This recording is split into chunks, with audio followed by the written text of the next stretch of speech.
복음이 필요한 땅으로 찾아가 말씀과 기도로 교회를 세운 목사 부부가 있습니다.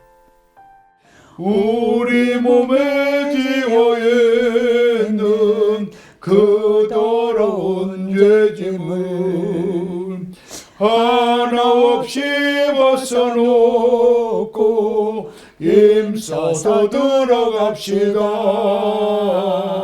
구원으로 인도하는 그 좁은 문 들어가 영생으로 인도하는 그 생명길 갑시다.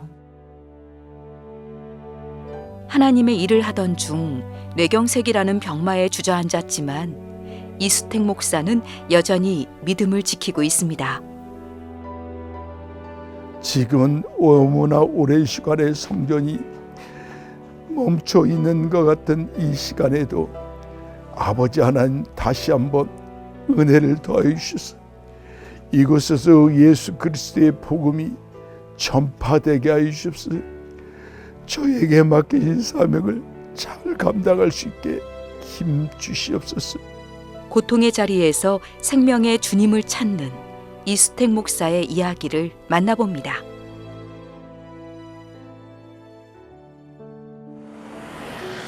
전주시의 한 종합병원. 이곳에서 치료의 희망을 간절히 찾는 사람이 있습니다. 뇌경색 후유증과 싸우는 이수택 목사인데요. 이수택 목사는 오른쪽 팔과 다리를 쓰기 힘든 상태입니다. 운동하시기 전에 이따가 사용될 근육을 미리 조금 늘려놓는 동작이에요. 이거는 그냥 사용하기가 좀 더 쉽거든요. 몸이 굳어져 있는 상태에서는 힘쓰기가 그렇게 쉽지가 않아서 일반인도 힘든데 신경계 환자분들은 조금 더 어려움이 더 많죠. 힘들지만 견뎌야 하는 고통이 시작된 건 2019년 겨울의 일입니다. 전주에 교회를 개척하고 얼마 뒤 이수택 목사는 쓰러지고 말았습니다. 그러니까 이제 앉지도 못하고 누워서 있는가 또 식사를 못 하지 않습니까? 밥을 이제 아내가 또 넘겨주고 그러니까 생각을 하니까 다 잃어버린 거예요. 언어도 안 나오지, 일어설 수도 없지, 찬양을 할 수도 없지, 다 잃어버리시니까 고통이 오더라고요. 그래서 그 한 일주일 정도를 해가 지면은 고통이 찾아와요. 그러니까 다른 환자들 다 잠을 자는데 저는 막 몸부림을 치는 거예요. 그러니까 너무 힘이 드니까 이렇게 침대 커버를 잡아갖고 근데 나 이게 찢어져 버렸어요. 그리고 옆에 그 안전 이렇게 펜스가 있는데 그 가운데 난간을 당겨가지고 두 개가 망가졌어요. 너무 아프니까. 그러니까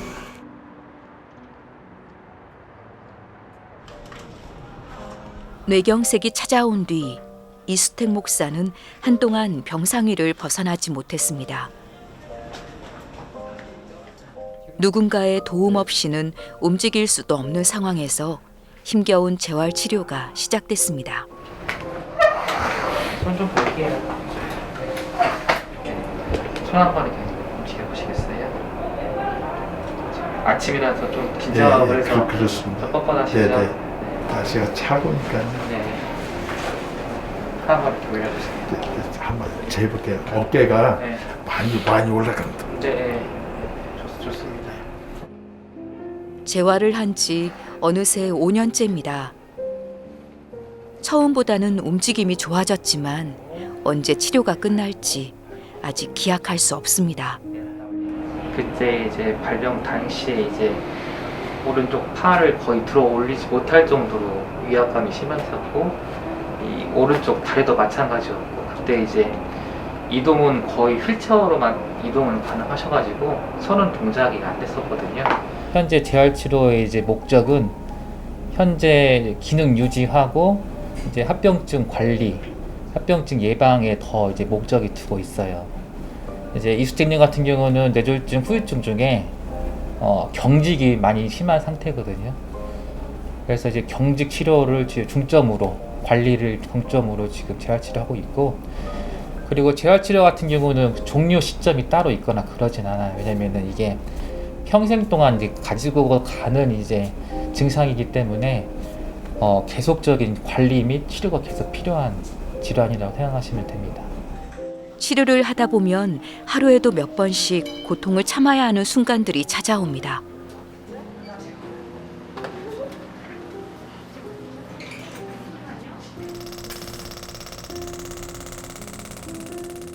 이수택 목사는 오직 다시 일어서겠다는 의지 하나로 이를 악문 채 그 시간을 견디었고, 수년째 꺾이지 않는 재활 의지는 의료진도 인정할 정도입니다.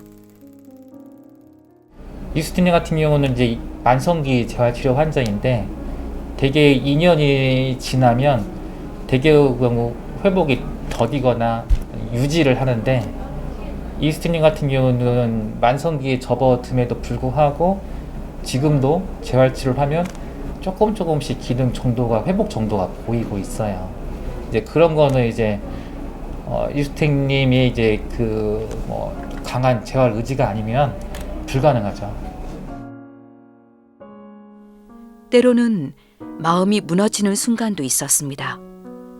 영영 회복되지 않을 것 같은 두려움 속에서 이수택 목사는 오직 주님만 붙들었고, 그것이 재활을 계속한 원동력이 됐습니다. 하나님이 이제 부르시는 그 소명이 있고 저한테 맡겨진 사명이 있으면은 그것 때문에 나약해지거나 게을러질 수 없다고 생각을 해요. 그래서 그 가는 걸음이 이게 결과가 화려하지 않더라도 그 과정 또한 하나님이 보신다, 그 중심이 있지 않습니까? 그러니까는 그렇게 생각하고 같이 동행하는 입장에서는 지금은 어려워도 소망이 있고요. 나중에 하나님 앞에 섰을 때 최선을 다했다. 이제 그거를 저는 보여드리고 싶어요.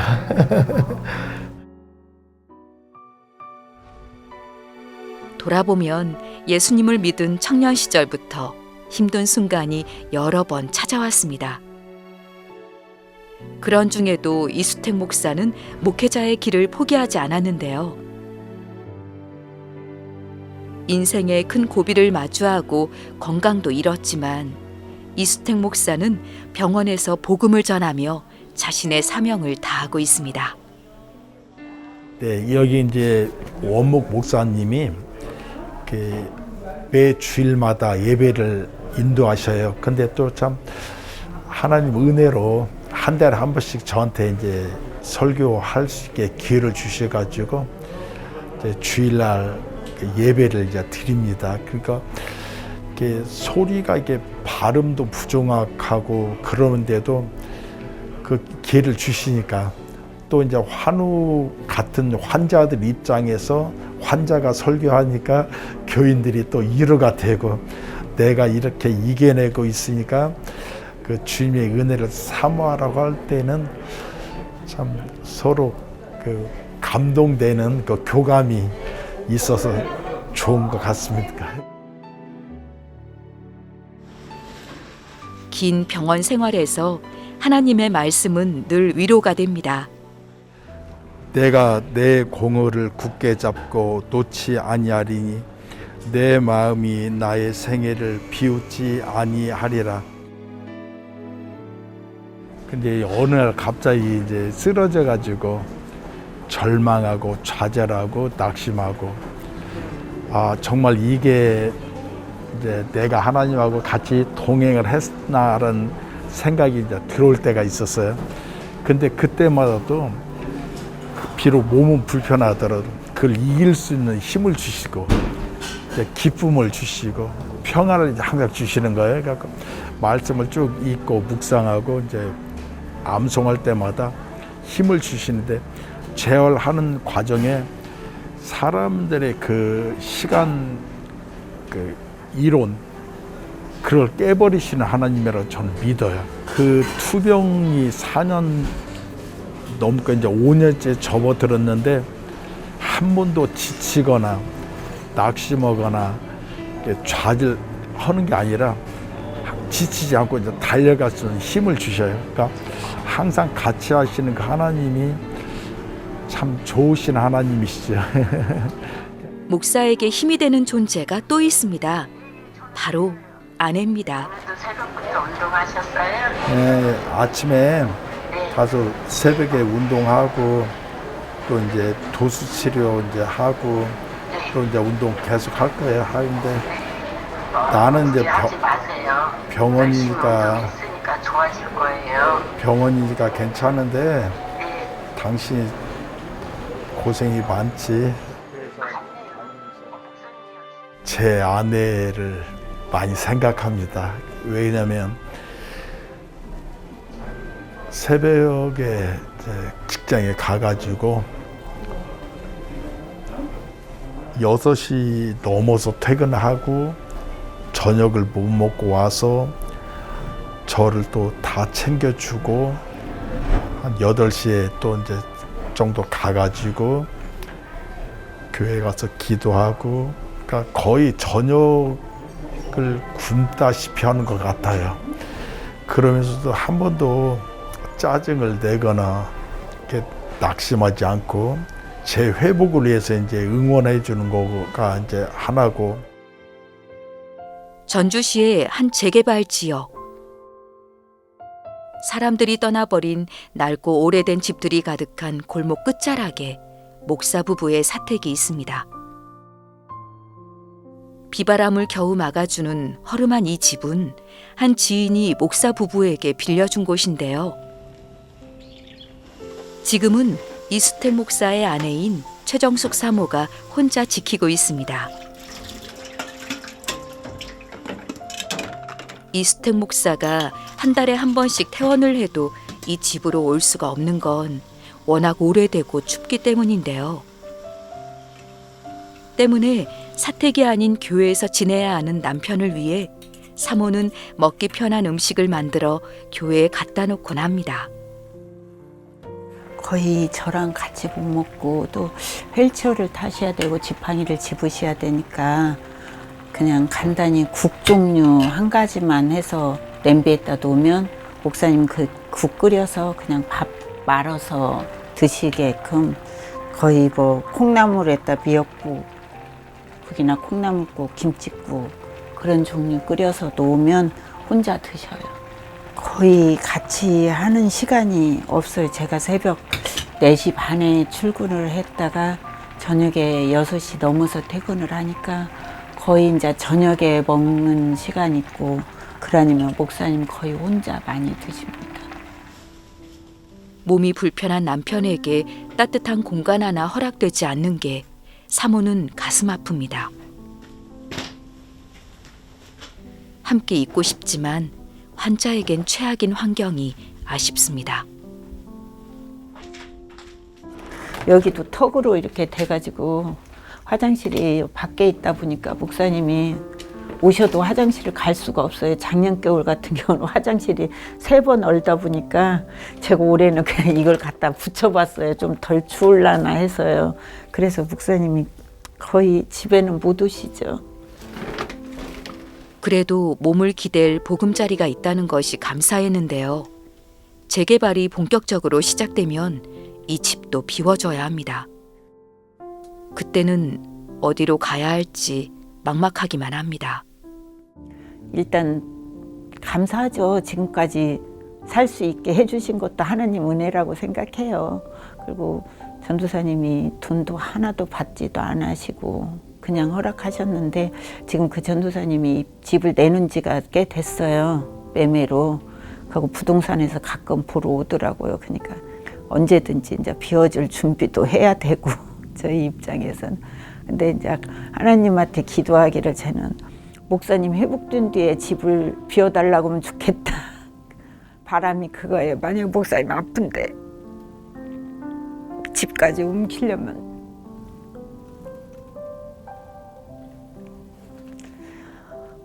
너무 힘들 것 같아서 사택만이라도 목사님 회복된 뒤에 움직일 수 있으면 좋겠어요.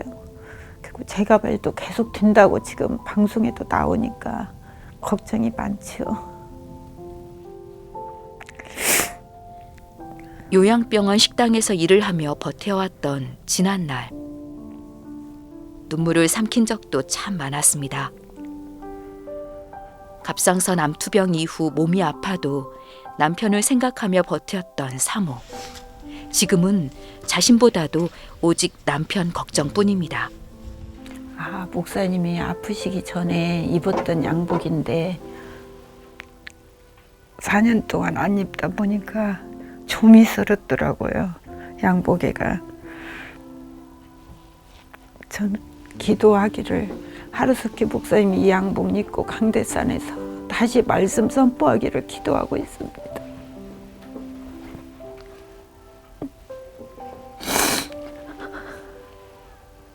양복 입고 말씀도 많이 전하시고 신방도 많이 다니시고 아픈 자들 위해서 기도도 많이 하셨는데 다시 그런 날이 왔으면 좋겠습니다.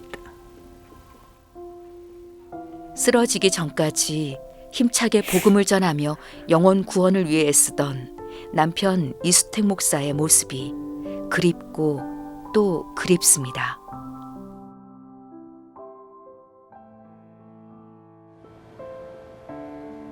이수택 목사가 개척한 산성교회 주변에는 유독 점집이 많습니다. 미신에 빠진 사람들에게 복음을 전하고 그들을 구원하기 위해 이수택 목사는 일부러 이 지역에 교회를 세웠는데요. 교회의 집기 하나하나를 손수 장만하며 큰 꿈을 품었지만 목사가 투병을 하는 사이 곳곳이 낡아 쓰지 못하게 됐습니다. 목사님 아프시고 한 2년은 십자가 불이 들어왔었어요.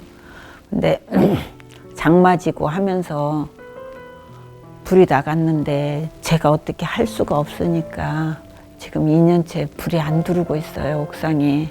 그래서 십자가 불이 꺼져 있을 때마다 너무 마음이 아파요. 갈 때마다 우리 교회가 문 닫았다고 사람들이 할까 봐 먼저 걱정이 되고요.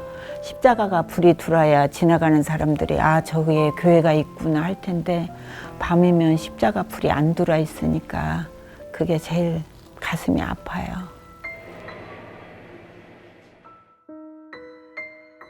한동안은 기도도 나오지 않을 만큼 말 못할 서러움이 쌓이기도 했습니다. 저 혼자 목사님을 감당하려니까 참 많이 원망도 했어요. 새벽에 일하러 가려면 눈물만 나오고 오늘 하루 혼자 놓고 가는데 어떻게 버틸라나. 소변도 못 가리는데 어떡하나. 밥도 제대로 못 먹을 텐데 어떡하나. 참 고민을 하느니 왜 나한테 이러냐고 많이 울기도 울고. 그리고 가보면 저만 바라보고 있는 목사님 보면 정말 눈물 보일 수는 없잖아요. 제가 더 강해야 목사님 더 힘을 내니까요.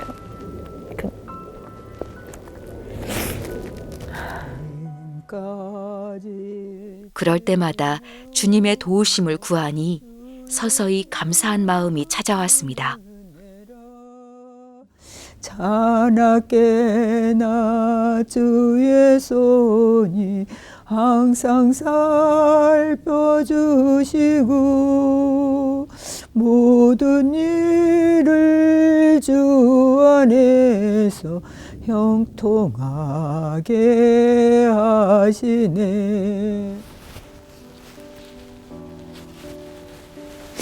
남들은 아직도 못 걸어? 아직도 그러고 있어 하는데 저희는 조금씩이라도 변화되는 목사님, 변화되는 모습 가지고 둘이 감사하다 보니까 내일은 더 하느님이 뭘 줄까? 내일은 어떤 모습으로 주실까? 하다 보니까 4년이라는 세월이 갔더라고요.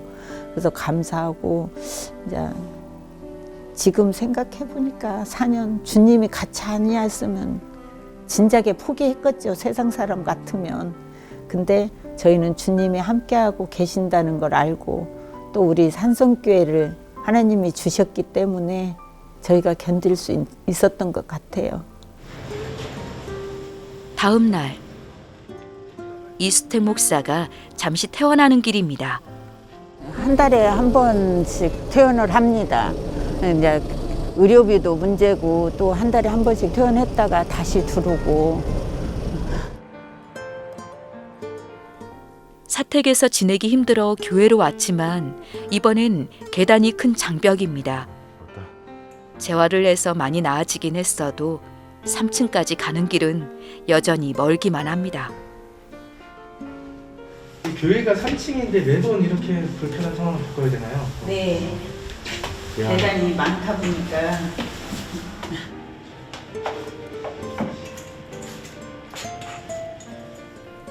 교회에 오면 여러 가지 감정이 교차합니다.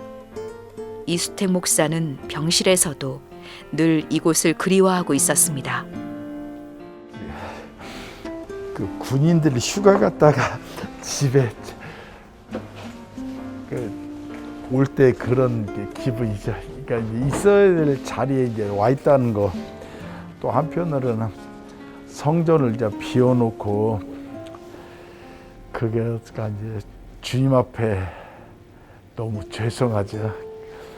근데 성전에 이제 올 때마다 눈물이 자꾸 날라오고 그래갖고 하나님 주님 앞에 이제 좀 죄송하고. 교회를 세워주셨는데 5년 전 겨울 쓰러지기 전까지 기도하던 자리에 다시 앉아봅니다. 소금이 되고 지금 간구하는 것은 하나입니다. 이제 꿈은 이 지역에서 복음을 전하는 거, 그거가 전부입니다. 그게 그러니까 예수를 만나면은 누릴 수 있는 그 답이 분명히 있는데 이 지역이 우상이 많고 그러니까 특히 이제 그런 무당이나 점쟁이 그다음에 그런 교회를 중심으로 해서 온 주변이 전주에서 이제 소문난 지역인데 거기에 이제 복음을 전하고 싶습니다. 그러면 저도 주님을 뵐 때는 은혜 안에서 깨끗하게 복음 안에서 살다가 주님 만나는 참 잘했다. 여기까지 오느라고 수고했다. 그 말은 그 칭찬을 듣고 싶어요. 하나님한테 간절히 바람이 더 크다고 봐야 되나요? 일단은 우리 산성교회를 여기다 세우게 해주신 주님 감사하고 이 성전이 지금 머물러 있는데 우리 목사님 하루속히 회복해서 강단에서 말씀이 선포되어 이 죽어가는 영혼을 살리는 날이 하루속히 왔으면 좋겠습니다. 하나님을 모른 채 죽어가던 영혼들에게 복음을 전하던 길에서 이수택 목사는 그 발걸음을 잠시 멈춰야 했습니다. 하지만 기약 없는 치료와 고통 속에서도 그는 무너지지 않습니다. 용기 있게 주의 길을 가고자 하는 이수택 목사와 그런 남편을 눈물과 기도로 돌보는 최정숙 사모에게 불가능도 가능으로 바꾸시는 오직 하나님만이 이루실 수 있는 기적이 일어나길. 그래서 산성교회가 십자가의 불을 다시 밝힐 수 있길 기도합니다.